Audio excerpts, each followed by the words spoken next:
Hey you!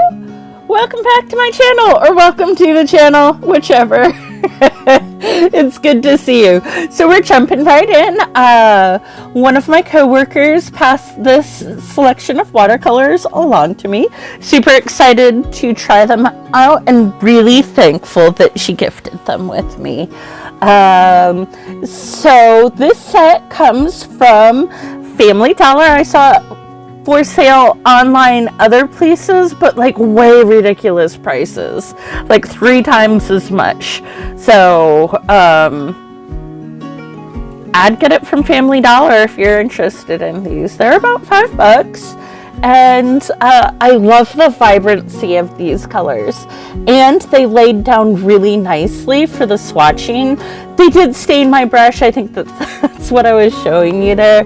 Like this Polar Flare brush went from being white to sort of like that red color, pinky color right into a black. And I've painted with it since then, and it's there. I'm not sure if I care about it or not.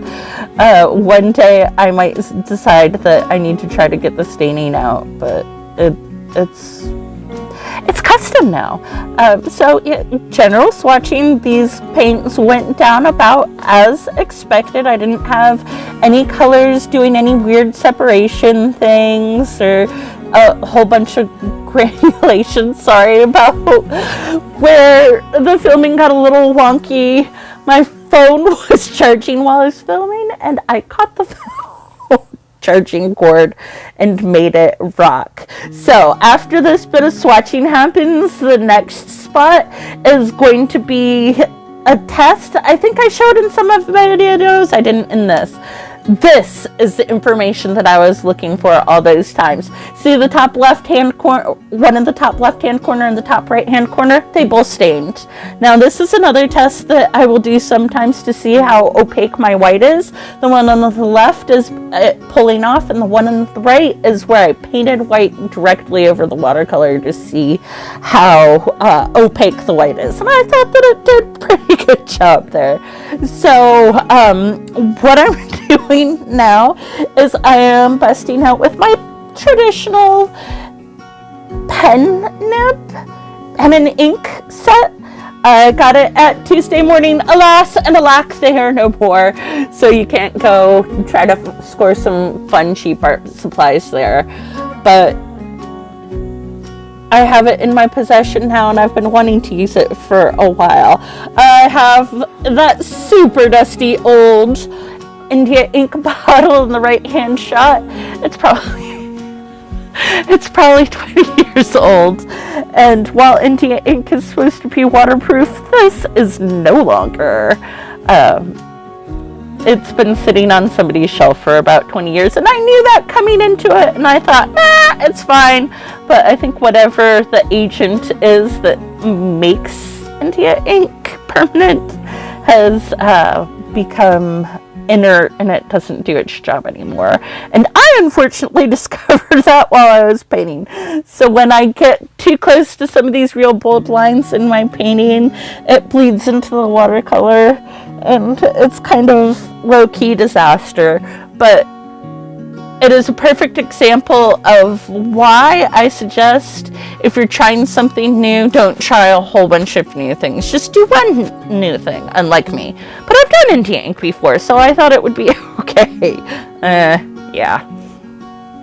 Alright, so more of the shots of me doing the India ink, the traditional style. It was a lot of fun to do. It was a whole lot easier to get the thick and thins with this application style versus my micron pen, so I'm kind of sold on it, even though I legitly like stick my hand into the wet ink several times.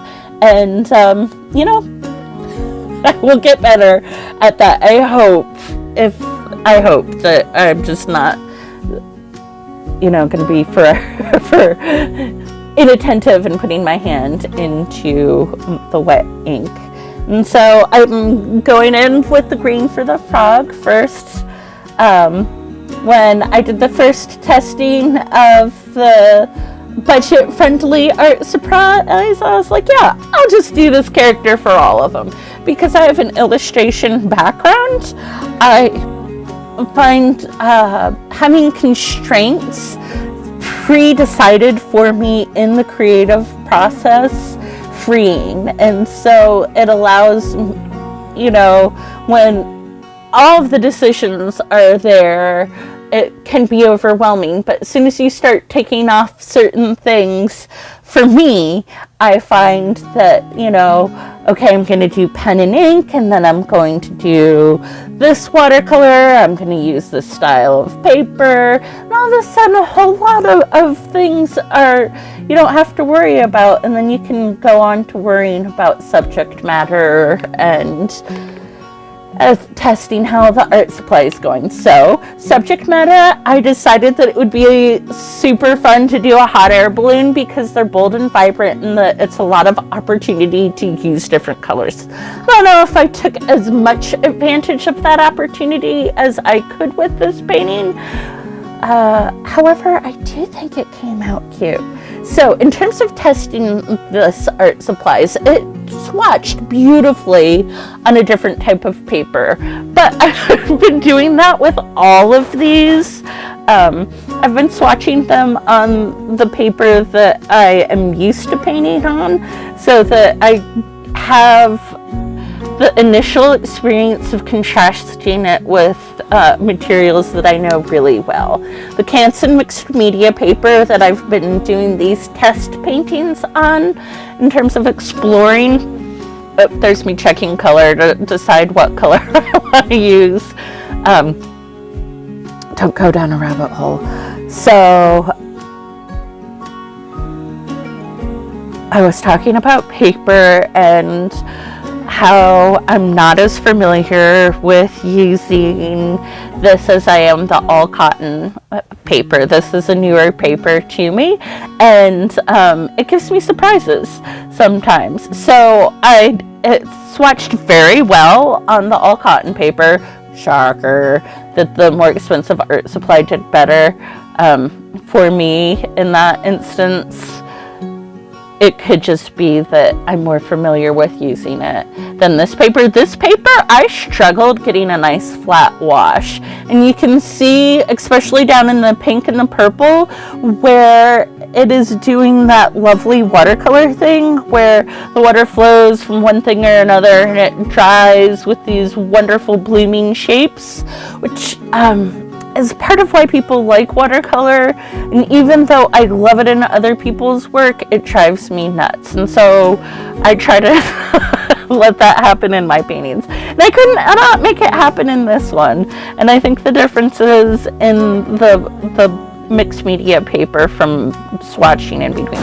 But I didn't have that problem with other paints in between the swatching and the full-size piece, and so I think that is something to this brand, that it likes to do that watercolor thing.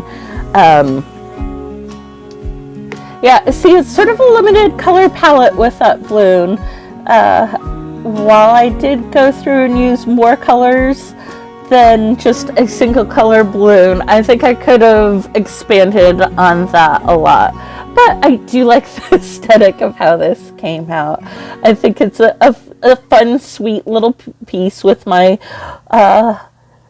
over-the-top extrovert frog and my more quiet, reposed rabbit that are turning into a character series, because I'm using them for all of these testing out budget-friendly water supply paintings. You're going to see at least the frog for 4 more videos worth. I've got 4 more brands that I have found at less than $10, and the greater majority of them have been around $5 or less.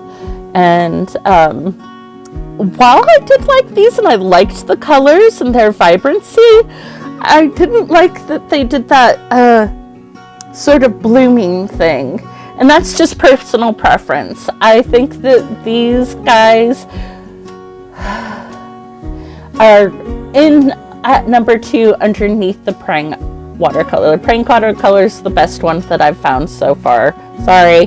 Oh, see, this here.